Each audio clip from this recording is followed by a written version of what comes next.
Olá, essa é uma série de vídeos que vai tratar sobre desenvolvimento para a web, tanto a parte front-end quanto a parte back-end. Essa primeira parte eu quero falar sobre HTML.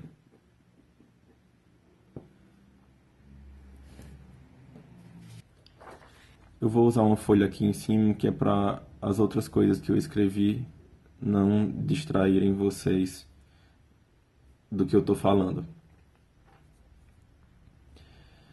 Primeiramente, HTML é uma linguagem de marcação. HTML não é uma linguagem de programação porque você não consegue fazer algoritmos utilizando o HTML. Você não consegue descrever passos para um programa executar. A dica está aqui no nome da linguagem. Hypertext Markup Language. Em português seria linguagem de marcação de hipertexto. E marcação está bem relacionado com as estruturas da linguagem, que são elementos, marcações e atributos. Elementos e marcações estão bem juntos, porque marcações fazem parte de elementos e você vai entender por quê.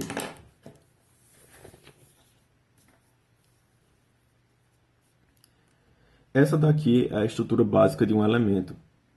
Um elemento começa com uma marcação de abertura, possui um conteúdo e termina com uma marcação de encerramento. As marcações elas têm uma estrutura própria, que é começando com um sinal de menor que, o nome do elemento e terminando com o sinal de maior que. O conteúdo é o que vai ser interpretado de uma forma específica pelo navegador. Então, os elementos eles servem para determinar formatações que o navegador vai exibir. Por exemplo, esse elemento aqui, o P, é o elemento de parágrafo e quando o navegador interpretar esse código aqui, ele vai determinar que esse texto aqui, esse texto do parágrafo vai aparecer dentro de um parágrafo. Essa é a forma mais básica de um elemento. Uma marcação de abertura, um conteúdo e uma marcação de encerramento. A marcação de encerramento é caracterizada por essa barrinha aqui antes do nome do elemento.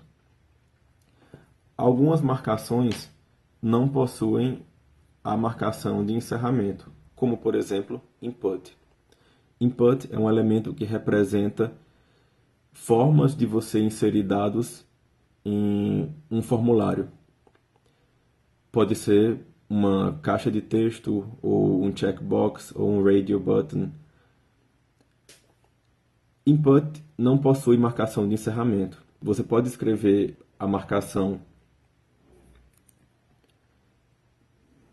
dessa forma aqui, ou dessa, com a barrinha encerrando a marcação. Se você utilizar um elemento vazio e fechar essa marcação aqui de abertura, você vai estar cometendo um erro no seu código. Da mesma forma que se para um elemento comum você esquecer de inserir a marcação de encerramento, você também vai estar cometendo um erro.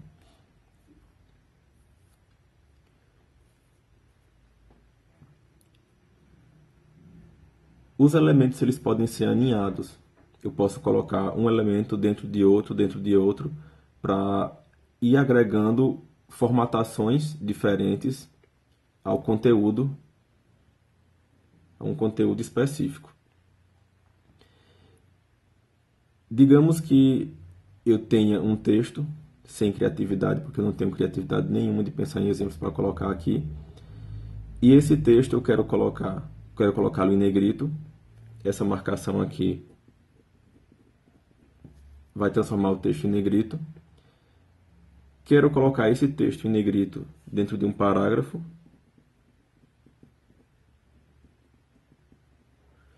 E colocar isso tudo aqui dentro de um div.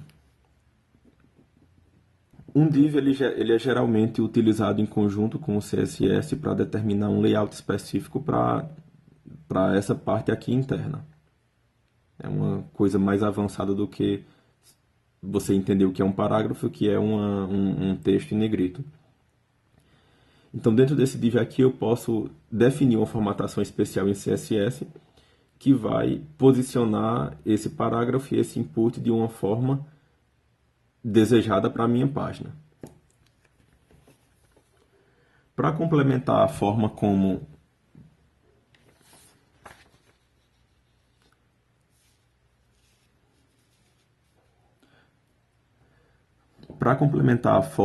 o conteúdo é exibido pelos elementos, existem também os atributos. Atributos são formas de você especificar como o conteúdo vai ser exibido, mas esses atributos aqui eles não aparecem diretamente no conteúdo. Às vezes eles podem aparecer, às vezes não. Essa daqui é uma marcação de link. Quando você tem aquele textozinho em azul para páginas não formatadas, e aí quando você clica no texto, o navegador redireciona para um endereço. Aquilo lá é formado por essa marcação de link. Essa marcação ela precisa de uma marcação de encerramento. Esse elemento ele precisa de uma marcação de encerramento. E isso daqui é o conteúdo, é o que vai aparecer no navegador. Quando você clicar nesse conteúdo, o complemento dessa marcação aqui é o link, que é para onde você vai ser redirecionado quando for clicado aqui. Outra marcação que leva atributo é marcação de imagem. Aqui na imagem eu preciso de um link para uma imagem qualquer. E esse texto aqui é o que é exibido quando a imagem não pode ser carregada. Alguns navegadores exibem o texto, alguns navegadores não exibem. O navegador pode simplesmente exibir um íconezinho com uma interrogação no lugar da imagem quando a imagem não é carregada. O valor do atributo ele pode aparecer entre aspas duplas ou aspas simples. Como você vai ver vários exemplos de código em HTML, você vai perceber que esse estilo de usar aspas duplas ou usar aspas simples vai variar. Alguns preferem usar aspas duplas, alguns preferem usar aspas simples. E às vezes acontece de nem aspas duplas nem aspas simples serem utilizadas. O valor direto do atributo é passado sem aspas. Isso pode ocasionar erro quando eu tenho, por exemplo, aqui, eu tenho um texto que vai conter espaços.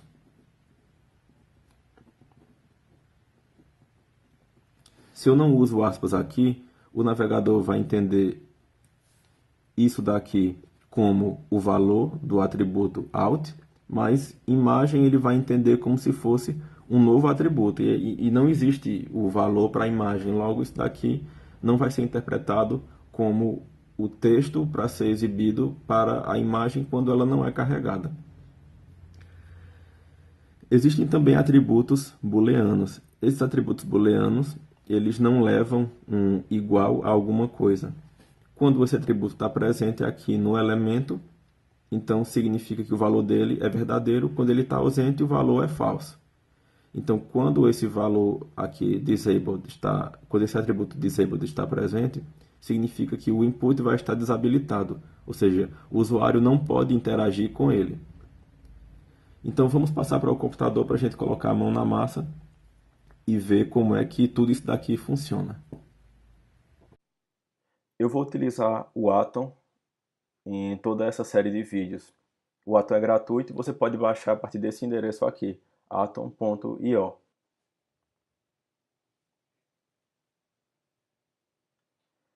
Para organizar seus projetos, você deve criar um novo diretório e para cada novo projeto que você for criar, você separa por diretórios diferentes. Como eu vou falar sobre HTML nesse vídeo, eu vou criar uma pasta HTML e esse diretório aqui ele já se encontra aberto no Atom. Então todo o conteúdo do diretório aparece aqui. Para você abrir um diretório novo, é só vir aqui em Arquivo, Abrir. A estrutura de um projeto HTML Geralmente é a seguinte: você tem uma página, um arquivo que representa a página chamado index.html, um diretório para imagens, um diretório para estilos, que são as folhas de estilo em CSS, que eu vou tratar mais para frente sobre isso, e um diretório para scripts, que é o que dá a dinâmica da página utilizando o JavaScript. Vamos começar primeiro mostrando os elementos que eu escrevi lá naquela folha, né? Então temos o parágrafo.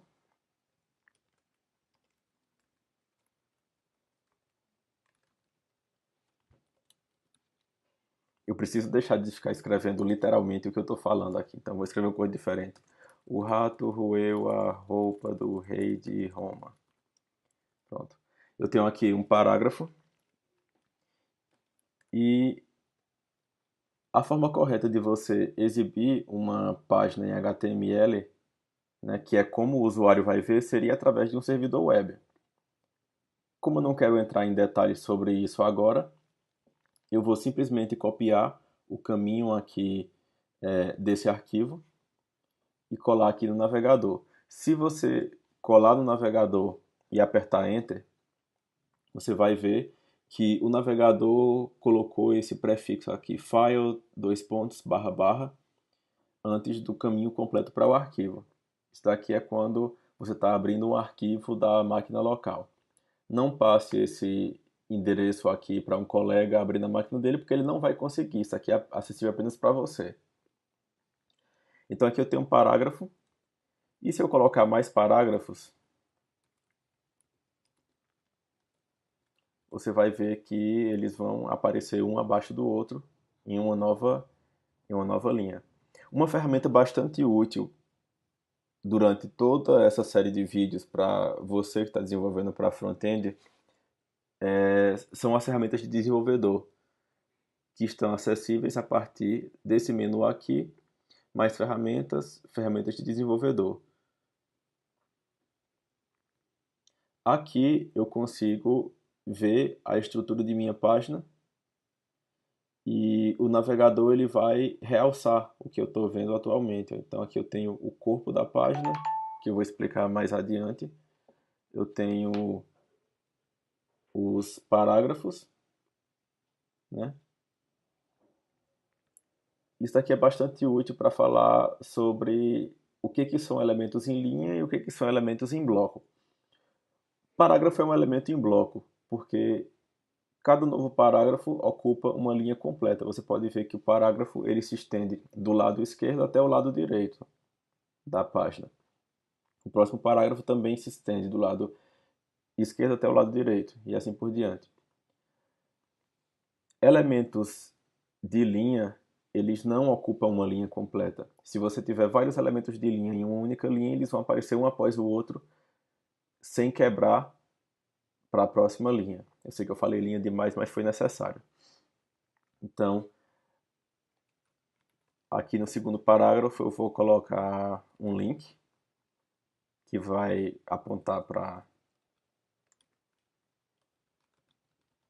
google.com. Vou colocar outro link.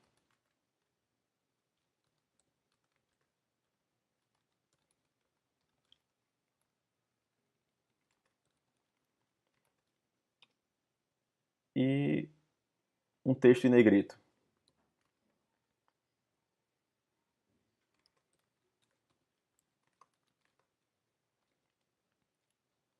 E agora atualizar a página. Veja que apesar de eu ter colocado um elemento por linha aqui, isso não se refletiu na hora que o navegador foi exibir, porque todos esses espaços em branco aqui, exceto esses que aparecem entre palavras, todos esses espaços em branco eles não importam para o navegador. Esse código aqui é como se o navegador estivesse lendo isso, após isso, depois isso, depois isso e assim por diante. Se você quisesse inserir uma nova linha entre esse elemento aqui e esse, você teria que utilizar um elemento que lhe permitisse fazer isso, que o navegador entenda aqui, o programador quer pular uma nova linha. Esse elemento, um desses elementos, né, que você pode utilizar vários diferentes, um desses elementos é o BR, que vem de break, né, quebra de linha. Então você vai ver que logo após o link para o Google, eu vou ter uma quebra de linha e que vai continuar para o link para o Atom e esse é a atenção.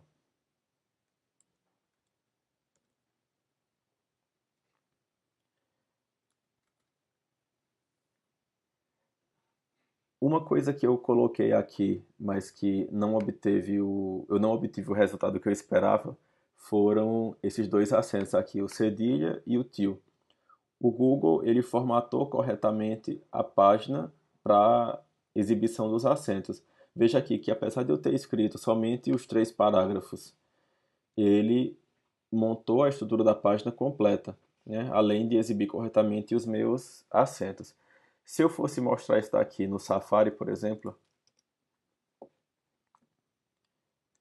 vou copiar esse endereço e colar aqui. Você vê que os acentos se transformaram nesses caracteres loucos aqui, né? Isso é porque eu creio que a codificação padrão para exibição aqui é ASCII e ASCII não tem acentos. Para quem não sabe o que é ASCII, é assim que se escreve. E para você obter uma definição melhor do que eu posso dar, você vai lá no Google.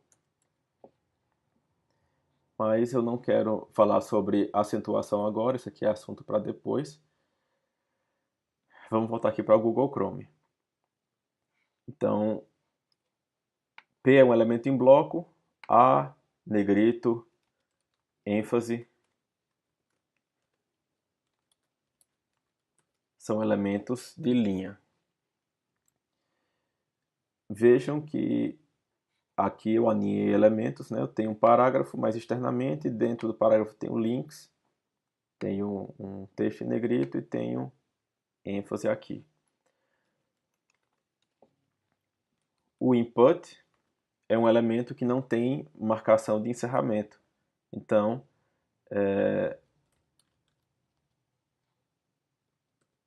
quando eu carrego aqui, eu tenho o input, esse value é o texto que vai aparecer aqui dentro do input. Outra coisa que eu expliquei foi que você pode utilizar aspas simples ou aspas duplas. E para demonstrar o atributo booleano, eu vou colocar mais um input aqui e vou deixar esse primeiro desabilitado. Veja aqui, deixa eu ampliar um pouco. O atributo, o input desabilitado, ele não é clicável, né? Eu posso clicar aqui, até vai selecionar o texto, mas eu não consigo modificar, enquanto que o elemento que não está desabilitado, eu posso modificar o texto dele. Na imagem, eu tenho o fonte, né? Eu vou colocar aqui o nome de uma imagem que não existe. E o texto alternativo seria, vou colocar a imagem não carregada.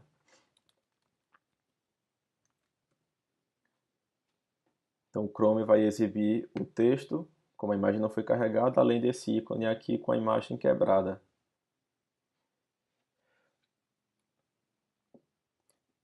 Por enquanto é só e a gente continua no próximo vídeo. Deixe as suas dúvidas nos comentários que eu vou tentar responder todas. Até mais!